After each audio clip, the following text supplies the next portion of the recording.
हे आहेत आपले साबुदाणा सांडगे, खूप छान फुलतात. तळून दाखवतो.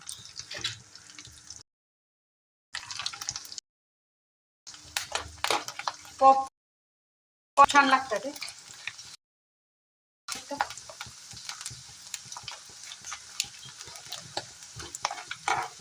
किती छान असे फुललेले आहेत ते.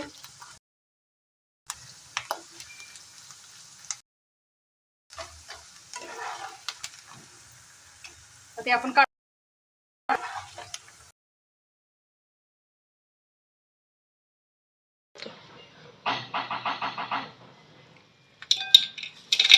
किती कुरकुरीत झालेले आहेत, पाहू शकता. हा व्हिडिओ आवडला असेल, ही रेसिपी आवडली असेल तर व्हिडिओला लाईक करा, शेअर करा आणि हो जाता जाता सबस्क्राईब करा. थँक्यू. नमस्कार, मी स्नेहल. तर आज मी तुम्हाला साबुदाणा आणि बटाट्याचे खुसखुशीत असे सांडगे पॉपकॉर्न सारखे करून ही रेसिपी करून दाखवणार आहे. तर मी काय केलेलं आहे, तर हा 2 वाटी साबुदाणा मी 4 ते 5 तासासाठी छान असा भिजवून घेतलेला आहे. तर त्याच्यासाठी मी अर्धा किलो बटाटा घेतलेला आहे. तर त्याला काय करणार आहे, मी याची साल काढून मी हा खिसून घेणार आहे. बटाट्याची साल काढून घेतलेली आहे. तर मी आता काय करते, हा बटाटाचा खिसून घेते. छान असे बटाटे खिसून घेते. असं बटाट्याचा खीस करून घेतलेला आहे. 3 ते 4 वेळा मी छान असं पाण्याने धुवून घेतलेलं आहे. मी जेवढा साबुदाणा आहे 2 वाटी भिजलेला, तेवढाच वाटीने मी पाणी घेतलेलं आहे. तर काय करायचं, त्याच्यामध्ये आपल्याला साबुदाणा घालून घ्यायचं.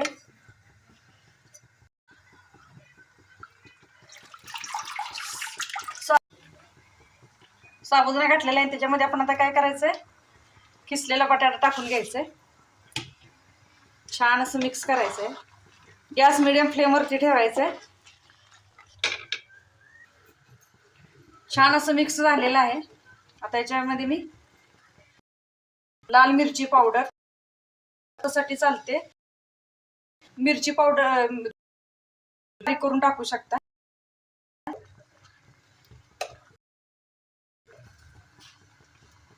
चवीनुसार टेबलस्पून मीठ टाकलेलं आहे. छान असं मिक्स करून शिजवून घेऊया.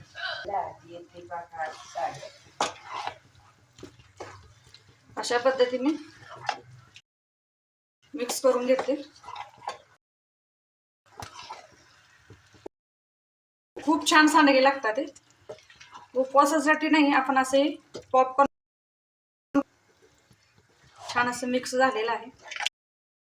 आता काय करायचं, आपल्याला मीडियम फ्लेमवरती 10 मिनिटासाठी आपल्याला शिजवून घ्यायचं.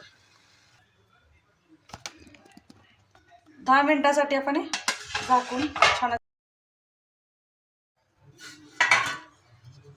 15 मिनिटं मी पीठ शिजवलेलं आहे. छान असं शिजलेलं आहे. चला आता आपण याचे सांडगे करून घेऊया.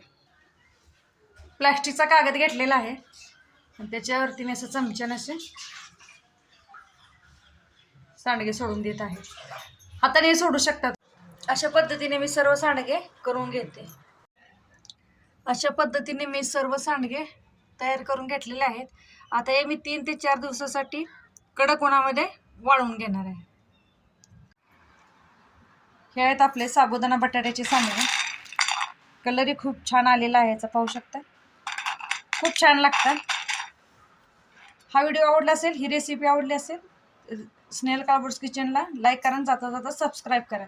थँक्यू.